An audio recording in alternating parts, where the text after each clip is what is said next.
Talking about the weather outside and how little rain we have had, and we don't want to be alarmist about drought conditions, but the reality is we've only have 30–40% of our typical rainfall so far this year, and that's not good. No, Lawrence, I know you were just talking about this. There's a little wet weather in the forecast, but boy, we've got a long way to go. Yeah, we got a long way to go, and we certainly don't know where we're at in this drought either. You know, we've looked back at some of the historical records. You go back to the medieval warm period, the period of 800 to about 1200 AD. That's when they had similar warm conditions and droughts extending 100 and 200 years, if you can believe that. Can you imagine a drought like that in California? That would be devastating. So outside tonight, though, we are seeing some clouds rolling on shore. We are seeing some mist out there. The fog continues. The drizzle out along the coastline as well. We're going to see a little bit more of that. Then maybe we start talking about some real rain this weekend. Not today, but the temperatures well below the average in many spots. It was only 52 degrees, if you can believe that, in San Francisco today. 59 for a high in Oakland, 68 in San Jose, pleasant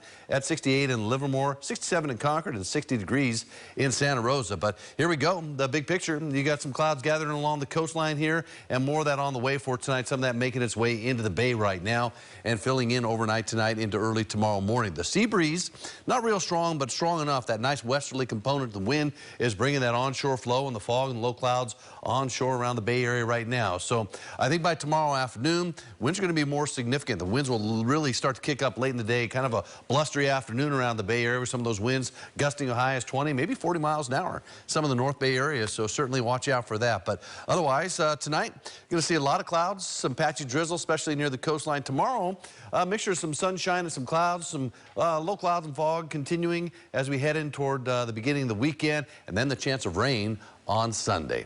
All right, we are looking at the rain here in the high country. They're going to see a whole lot of snow. Be prepared. If you're traveling up there this weekend, especially late Saturday night and Sunday, you might want to bring the chains with you. Going to see a lot of snow, especially upwards of about 7,000 feet, maybe a good foot, maybe a foot and a half of snow. I think lake level at Tahoe, maybe 2, maybe 4 inches of snow. So be prepared. You're going to see some wintry conditions return to the Sierra Nevada. So as we head through the weekend, everything changes. You go from 60s on Friday, then you watch those temperatures drop, and there you go. You got all that snow moving in on Sunday.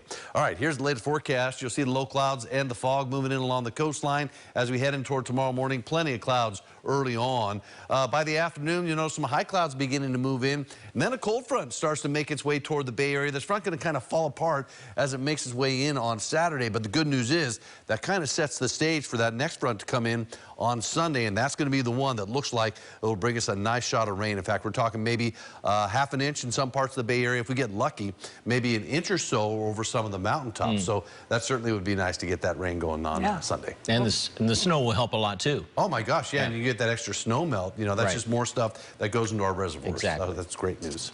Thank you, Lawrence.